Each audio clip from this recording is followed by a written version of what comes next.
Hey guys, Nate the Farmer here. I'll give you a little update on what's going on right now at the farm and hopefully give you a little information about something that could be pretty awesome possibly later in the year. So it's late in the shop. I've been at the big farm shop working on trucks and tractors and things like that. And this is my little home shop that I do all my little projects that really are dear to my heart. And I don't know if you can see behind me here, but we've got some pretty awesome stuff in here right now. And it's kind of the theme of the video. So years ago, when we first started doing a lot of festivals at the farm, we had a timber fest, and we actually had at one time some pro amateur steel competing there, and we really want to get back to doing that.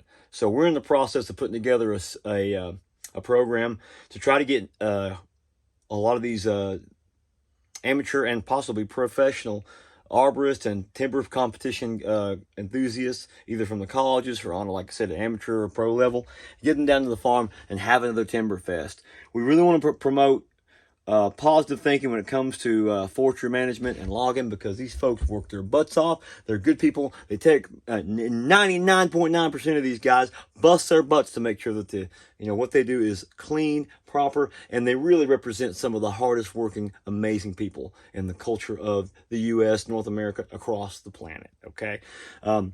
It's very dear to my heart too, because I love old chainsaws. Now, is that applicable in modern logging? Not necessarily. You'll see a lot of projects like I've got a 372 pulled apart down there. There's a 272. There's an L77 Husky. There's my old farm boss. We're getting a little older. So I've got new and modern saws, and I have older saws too. I've got a 440 out in the truck right now, MS 440 steel, great saw. But there's just something about these classic saws that's a lot of fun. So hopefully when we put this thing on, we'll be having a lot of classic saws involved. So I want you folks to get on here and comment as best as you can on all the video platforms and all the social media platforms. Let me know if you want to do this stuff. Let us know what you want to see, people you think should be involved. If you have any contacts with steel or any amateur or colleges in this area of Western North Carolina that want to compete, or in the Southeast, Northeast, all over, whatever, get in touch with us. Let us know, because I think we could have a pretty awesome time at the farm. I know we did in the old days. We love promoting local logging. We love promoting logging across the region, across the country, the planet, the hemisphere, and just making people feel proud of the hard work they do and showing just how important it is to everyday living. But that being said, we'll give you a little close-up on a couple of these saws and tell you about the fella that I got them from, because he deserves a little shout-out. When I was a kid, there was always lumber mills rolling around this region. There's one up in Silva Webster where I would go up and get stuff. There was the Monteith Mill just down the road from our farm in Bryson City. Used to get a lot of lumber down there. They had this cool place you could hang out, this rickety old office that Monty Monteith had, and I spent many a day stumbling around on the floor in there on that broken floor next to that potbelly stove while my dad cut the snuff and politicked and told jokes with Monty. And of course, mills come and go as the lumber market goes up and down, just like agriculture. Nowadays, I've been getting a lot of my lumber from a really, really great guy down on the western side of Swain County in western North Carolina by the name of Mr. Kit Dehart. He's a solid fella. I mean, the man's downright amazing. He's still working the same mill that his father helped put together. He's got it. He's always building on it. And I went down there today, and I was telling him how enthusiastic I was about old saws and how I like learning about them, new and old, really. And I said, if you ever hear anybody got some laying around, I know they're popular, now let me know.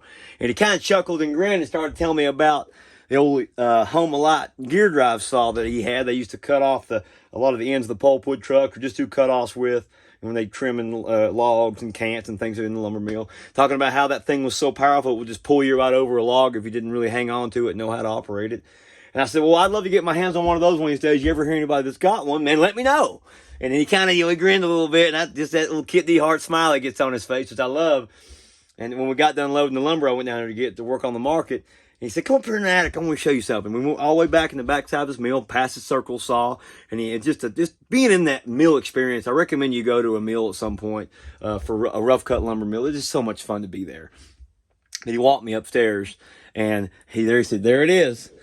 And sitting in the back was that Home-A-Lot Super Whiz 66. It's gear driven. You can see the main gear turning the secondary gear to kind of increase your speed there a little bit on your chain. I don't even know the model on this yet as far as year wise. And then right behind it was one of the saws that I love. I've got two of them broken apart that got bad cools and I haven't been able to find parts for. And it's a C72 Home-A-Lot. And this one runs. I had it hitting today. I've got to clean the carburetor out. I mean, I'll do some videos subsequently here, guys, of me running these saws just to get a chance to see them run, and y'all can hear them. I'm not a great mechanic on this stuff. This is the second time I've had this 272 apart, and the third time in the last 2 weeks I've had the cylinders off because I'm still trying to learn how to get all the tolerances correct and how you properly time the intake and the exhaust port and all that stuff. And there's a lot of great YouTube channels out there to get people that want to teach you. Always some good knowledge out there to learn about. But yeah, and I've got tons of other stuff. Like I said, I got this old steel farm boss needs to be worked on. I love the journey of learning how this stuff works. I'm not a college educated person. I'm not ignorant. I went to some college. I'm not been educated on this stuff any more than just your old farm boy out here wanting to pick up a saw and learn how to kind of how the carburetor works. I've just recently really started understanding how piston porting works. That's how a two-stroke pulls the fuel oil mixture into the crankcase and then transfers it through the side pockets up into the combustion chamber, and then boom, blows it, hits that power stroke, and then it blows the exhaust out, and then you try to sometimes direct that exhaust back in to get some of that unburnt fuel because of the nature of a two-stroke. Here I go rambling again. A lot of fun stuff that I really enjoy and is near and dear to my heart. But I had to give old Kid a shout out because he made my day. He let me pick them up at way more than just reasonable price. This is a long video. I just, suggest y'all check it out. I'm going to throw it on Facebook. I'm going to throw it on YouTube. Leave some comments, like if you want to. And like I said, you'll get to hear these things run before it's all said and done because I plan on kicking them over and putting them to work a little bit just to see them run because they deserve to be championed like any other old piece of equipment that's put a lot of hard work in. Thank you for sticking with us. Please subscribe to these videos when you get a chance. If you want to, like them. Leave comments. Leave suggestions. Certainly leave any information you guys have or any contacts that you want us to get in contact with when it comes to the amateur saw competition in timber sports because we're going to do that. We've done it in the past. It was great fun, and I want to do it again because I think the folks of our region deserve it. We've got some local loggers that are excited about sponsoring it, and you guys need to come down to our farm right on the edge of Bryson City, North Carolina, on the banks of the Tuckasegee River, Darnell Farm. Check us out. You can come down there. You don't have to spend any money. Just come and spend some time. It's good for your soul. I really appreciate your time, and now I get to... Well, I can't crank them up right now because I'd make everybody in the neighborhood around here mad. But I'll come back tomorrow sometime when I'm done working at the farm before it gets too dark. And we'll crack on these things. And if I get any luck with them, I'll put it on video and you guys can see that. So, yeah. Long video. Watch it anyway. Spread the word. Share it. Subscribe. Blah, blah, blah. Live your life. Stay positive. Be kind to each other. And I will talk to you real soon. Say bye-bye there, Super Whiz.